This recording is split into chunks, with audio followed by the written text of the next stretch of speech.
The latest episode of Wall and Order DC. Let's take a listen. Order.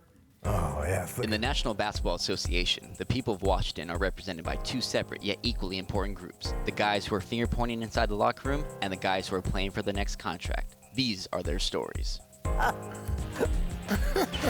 The latest out of the nation's capital is that John Wall was fined for dropping an F-bomb in the direction of head coach Scott Brooks at a recent practice, that according to Woj. Wall has apologized to Coach Brooks, and here's Bradley Beal after the game. Oh, please, not all at once. Brad, what happened in practice last week for you guys? What happened in practice happened in practice. Practice is closed. Practice is not a public thing. It got heated. You guys know that. Practice, I mean, it's happened in this organization, every organization around the league, high school, college, it happens. Guys argue. It is what it is. You know? And that was Beal at practice, actually. So, Paul, what's next for this Wizards team, man? You know what? These guys have been together too long. You would have thought like 5 years ago they were taking their steps to being a contender in the Eastern Conference, and they just never got any better. And, you know, you have two franchise pieces who, you know, it just seems like they have their on and off the court issues, and it's not working out in Washington. So, you know, I think it's time to break it up. They haven't taken the necessary steps to advance to the Eastern Conference Finals or Finals. So, you know, this team is on a treadmill, and it's only going to get worse. Hey, I'm going to say it if you won't. Wizards ain't been the same since this man called game. That's true. That's true. It has not been the same since then. And, for real? You know, people, a lot of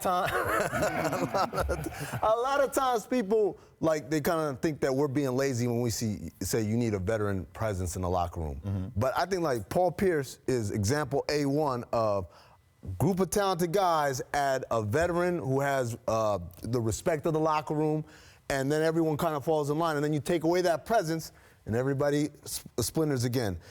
All these guys are talented. No one's debating the talent. But to me, the culture is rotten. They need to take a match and burn that whole locker room, everything. Everybody gone. So everybody gone. Is this more on Scott Brooks right now with the particular culture? Because you've heard stuff that Randy Whitman used to hold John Wall maybe more accountable. Hence why maybe when Brooks went at him recently, that was the reaction that Wall had. Like, what are you doing? Like, how are you coming at me like that? Or do we put the onus on Ernie Grunfeld?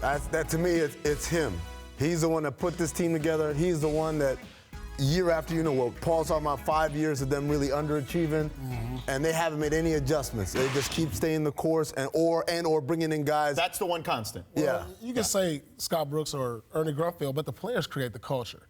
You know, you have to have strong leaders in the locker room to create a certain culture. You know, at the end of the day, yes, they bring these players in, but it's about the leaders in the locker room that's going to create that. And it's just not a great culture down there. And so they have to do something.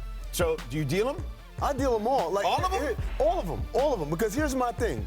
Anybody who's been around for this era right here, they all got the stench on them. Yeah. It's like if there's mold in the house, man, you gotta gut the house. Gut the house. Right. You can't be here like, oh, we cleaned it up. Oh, I scraped it off. That mold is still there. And Bradley Beal's a hell of a player on a great contract. But I don't even know if he can create a new environment, new culture moving forward. I think you need brand new faces everywhere, top to bottom in there to fix that thing.